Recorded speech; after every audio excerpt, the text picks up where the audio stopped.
COVID-19 are on the rise. Like many countries, Uganda has put in place strict lockdown measures to prevent the further spread of the virus. However, with disruptions to supply chains, domestic production and key service sectors, jobs and livelihoods have been severely affected.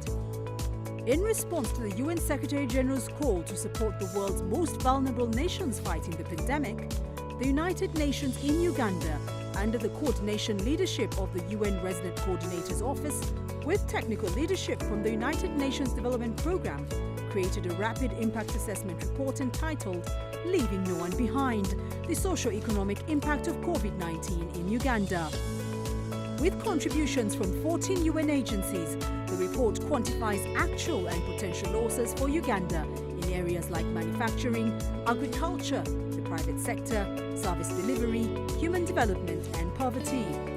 The report also explores the long-term implications of Uganda's response to COVID-19 and its impact on the SDGs as framed in the Third National Development Plan. With this information, it packages unique data-driven recommendations. While all sectors of the economy will be impacted by COVID-19, the crisis has already disproportionately affected service and manufacturing sectors. In tourism, the initial phase of the crisis alone could result in direct loss of up to $5 billion over the next 5 years. In agriculture, there have been disruptions in supply chains that threaten food and nutritional security. Some of these effects include labor shortages and even crop supplies, price spikes from panic buying, and severe shocks in the poultry and fishing industries. Revenue losses for informal micro-small enterprises, or MSCs, have taken a heavy toll. During the initial phase of the crisis, 46% of workers in informal manufacturing were pushed below the poverty line, with similar trends in hospitality and trading and services. Estimates show only about 15% of formal enterprises can sustain more than 3 months of operation. National poverty rates could rise between 2 and 8%. This leaves older persons, women, large households, refugees and marginalized groups vulnerable.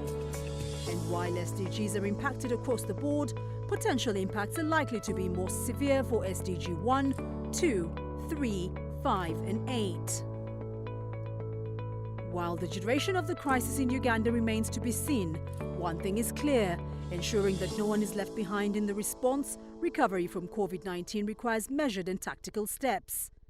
With this in mind, the Socioeconomic Impact Assessment Report offers a resilience roadmap through a series of policy recommendations. In macroeconomy and real sectors, national development planning should accommodate the new realities. With the Ministry of Finance and National Planning Authority, a comprehensive recovery plan and COVID-19 exit strategy will be important. Manufacturing processes will have to be reassessed and creative interventions are needed for a tourism recovery plan.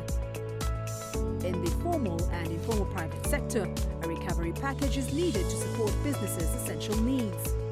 This could include 1. Transitioning to e-commerce platforms, 2. Funding innovative or digital-based ideas, and 3. Stimulus packages for MSCs, and 4. The enforcement of eviction freezes due to non-payment of rent.